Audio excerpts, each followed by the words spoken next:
My Kabul. Kabul, capital city, power center, a city which has attracted the attention of ancient kings across the region, a place which has gone through several years of war, but now Kabul is reaching out to the modern age. Hello, I'm Tahir Qadiry from BBC Persian Television, reporting for BBC World News. Welcome to Kabul. This city is over 3,500 years old. It is the capital and the economic and cultural heart of Afghanistan. As you can see from where I'm standing, Kabul is blessed with natural beauty. But as we all know, it also has its problems. I want to show you how the ordinary people of this city live their daily lives.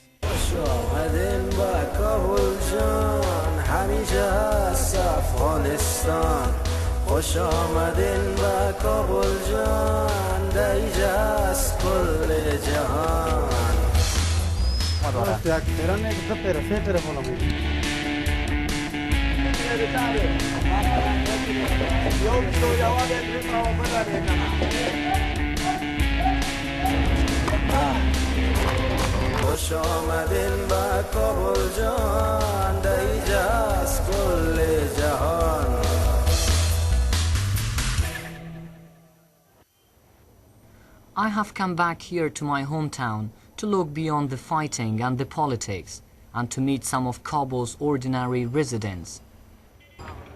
60 years ago, Kabul had a population of 200,000. Today, almost 4 million people are squeezed into the city. Fitting them in is a struggle. The sewage system cannot cope, and according to government figures, at least 3,000 people die every year as a result of poor sanitation. As the population has swelled, so has the traffic. Every day, more than 500,000 cars choke Kabul's narrow streets. جان چرا سرکای تو پر ازدحام است و بند است؟ یا کگان مهمانشان یا وزیر کسمه از یا بودم وزیر تیر میشه سرکا بند میشه. من فکر که وزارت سرک خارجه بند است مکمل سرکا بند است. I start my journey in the old town of Kabul, where the Afghan civilization was born.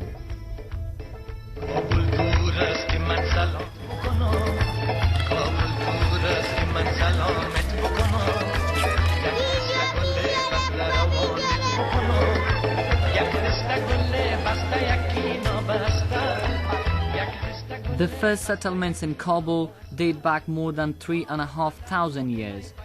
The city lies nearly 2,000 meters above sea level, nestled beneath two mountains. The city's architecture is a glorious mix of influences from Central Asia, India and Persia.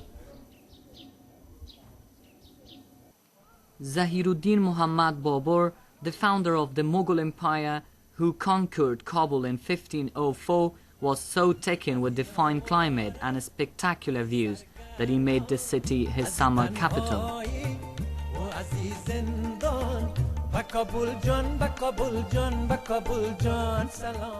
In the Middle Ages, Kabul was surrounded by thick defensive walls with 7 doors built into them. Anyone coming or going would have to pass through these doors. I meet Abdul Wasi, an engineer who is overseeing the construction work in the old town. بفهمین که اصلا کابل دو چیز از نگاه جغرافیا تعریف میکنه. شهر کابل طوری قرار گرفته که در دامنه این کوه آخر یک بلندی وجود داره که ما به نام بالایسار میگیم. اصلا مسکن بسیار قدیمی کابل همونجا قرار داشت و از مابینش یک دریا تیر میشه که آبش از کوه بابا و پغمان به اصطلاح شروع میشه و همون تو میره و از راه ماهیپر تا بالاخره به جلال آباد.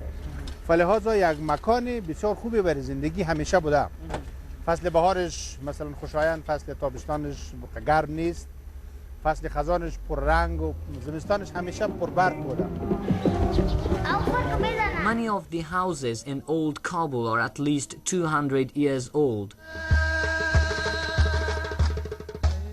Walking through these narrow streets, it feels as if nothing has changed for centuries. Decorative architecture is one of the key features.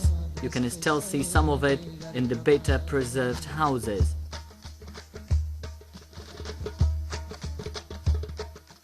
These decorations go back thousands of years when Afghanistan was on the Silk Road, the trade route between Europe and China.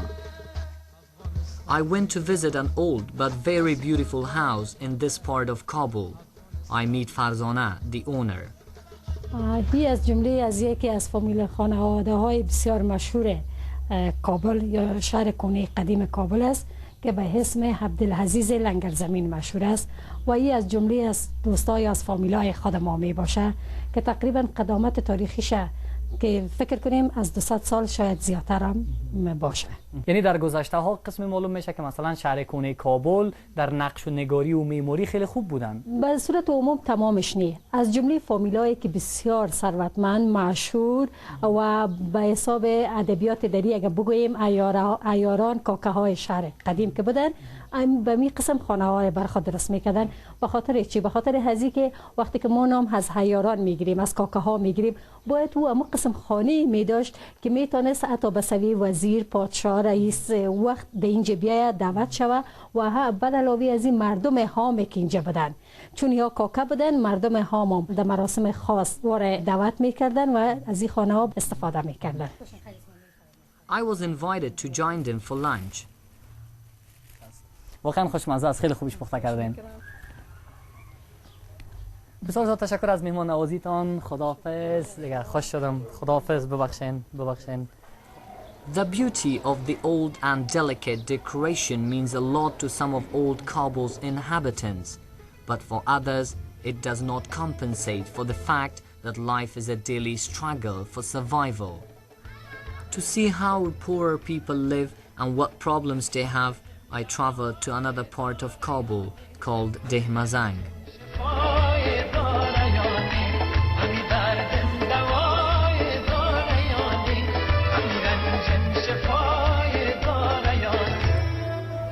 Over the last decade, millions of dollars of foreign aid has poured into Afghanistan, but it does not appear to have reached many parts of the city.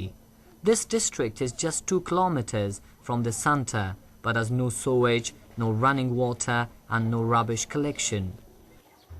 Street children are everywhere. In fact, this is one of the main problems all over Afghanistan. Young children tout for work to make some money for their families. We are only 2 kilometers to the center of the city in Kabul. However, as you can see, pollution is one of the ongoing challenges here. Hundreds of children just walk down these roads every day, and most of them just they put water on their shoulder and they carry from down there to up the hill. سلام برادر. سلام علیکم. خوب هستین؟ سعد دارین جان شما جور خیر خیریت سعد دارین؟ خیر هستین. شما از کو میایین و آب میبرین؟ آب جون آب میبریم. و چقدر فاصله است اینی که آب از اینجا رو انتقال میکنه؟ کارشگاه دیگه درم از ببینیم.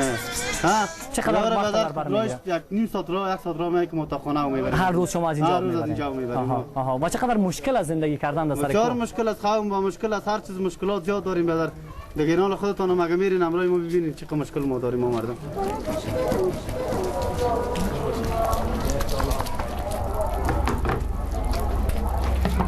اخوای کنم برای گرانگ است برادر.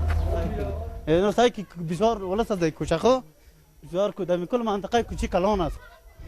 مختار جان گفتی چقدر در بر میگیره که تا خانه برسید؟ نیم ساعت. مشکلات مردم است. یا اون سینی مرداری کلش تاثیر است. اگه باشه چه گندگی مرداری باشه. نه چند کیلو سی چی آید بشکای؟ 16 کیلو. هر کدام 16 کیلو. یعنی تو در واقع 32 کیلو را تا سر کو میبری برای نیم ساعت. هر روز هم ادامه داره. هر روز یک پیران یک دو پیر سه پیر بالا میگیره. مختار جان میشه یک ببینم چقدر است وزنش. یک فقط امتحانش کنم. اندازش معلوم اگر نتونستم پس بهتون غیر که نتونستم خاصم کشید. همه تو بگیرم؟ اینم تو بگیش. همه تو؟ اوکی بیا بریم. I had a go, but the containers were far too heavy.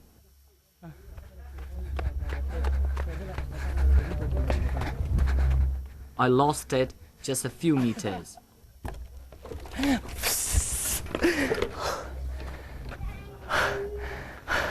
این فکر نمیکنی که خیلی مشکل است نمیفهم کدام راهی دیگه پیدا نمیشه که مشکل است بر ما دیشه دیگه چاره نیست مجبور هستیم که بالا کنیم. This is not just Ahmad Mukhtar's problem. Almost 1/5 of Kabul's population live in houses perched on steep hillsides. چقدر راه مونده مختار جان دیگه خانه‌تان؟ خانه بالا رو می‌بینید. کدام؟ اونم صفحه کسی نمو تناز دیگه راش دور از دیگه امکاناتش نیست که شما بالاش بگید. برای شما کدام مشکل میشه؟ موفق باشی مختار جان. خداحافظ بدار. تکلیفتان وقت داشتی برام اومدید. خداحافظ.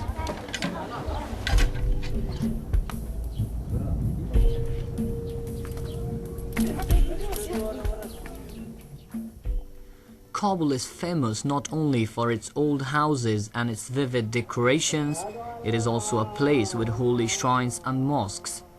Religion is an integral part of this city. I meet Vakil Suleiman. He is a well-known historian and he tells me about the shrines. این زیارت از این خاطر اهمیت بسیار خوبی داره که اولاد صدیق اکبر یار اول رسول خدا حضرت محمد مصطفی صلی الله علیه و سلم است.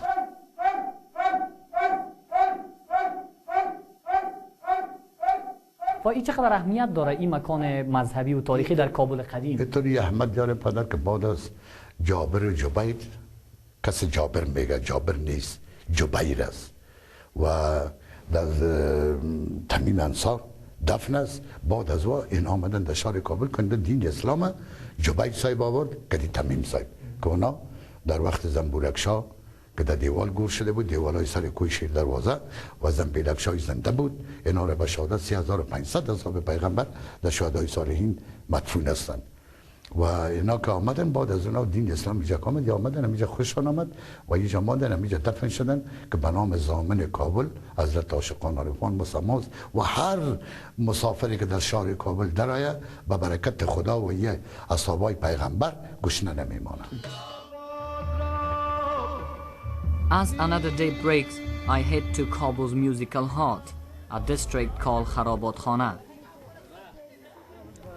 This is where many Afghan musicians were trained. Over the centuries, it has been home to several famous singers, and Afghan kings of old would throw parties here. Most of the musicians have now moved on to find their fortunes elsewhere, but a few remain. پیش کو استادای بزرگا بودن، حالا بزرگا نمانده و پیش و کوچه خرابات هم نمانده که بزرگا بود، کلگیش اینجا میشتن میدان سنتراشی اینجا میشتن، حالا هیچ کس نمانده غیر استاد حاجی امانگ مانده، استاد سلیم بخش مانده از بزرگای کوچه خرابات. بیادر پیش اینجا کوچه خرابات بود که کل هنرمندا میجا بود، از استاد قاسم شروع تا استاد رحیم بخش، استاد نبی گل، استاد رحیم گل، استاد رحیم بخش، استاد صابر، برادر استاد قاسم دیگه. این بیادر ایسه که کل هنرمندا دمی کوچه بود و بازشان بود دیگه. حال بیادر ایسه که یک تعداد کم است اینجا.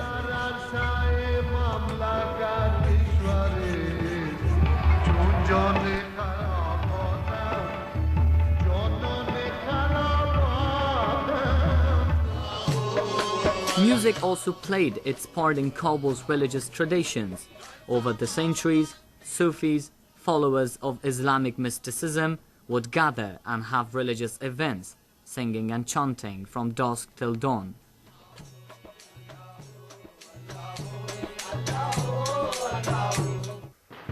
But by 1992, everything had changed.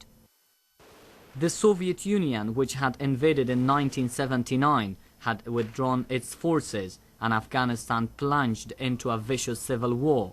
Over the next 4 years, more than 50,000 Kabulis lost their lives. By 1996, the Taliban were in control, and music was forbidden. The Taliban attacked cinema too. Masood, a local journalist, offered to show me around one of the former picture palaces. خب مسعود جان اینجا چی است؟ اینجا خب در اصل سینما است، ولی واقعا خجالت آور است ما ایره بگوییم سینما است، یعنی بجز نامش دیگه هیچ چیزی نمانده، یعنی فقط نامش سینما بیسات مانده و ولی در اصل یک مخروبه است که من یک گدام تجارتی ازش استفاده میشه. این در سال 1320 تأسیس شد و دومین سینمای کابل بود، یعنی حدود 60 سال پیش تأسیس شد و بر اثر جنگ ها و اینا تخریب شده و حالا متاسفانه دولت به جای از اینکه ایراد نگهداری کنه به گدام تبدیل شده، گدام تجارتی و هیچ کس توجه نداره اصلا. مسعود جان سالون اصلی سینما اینجا بودن؟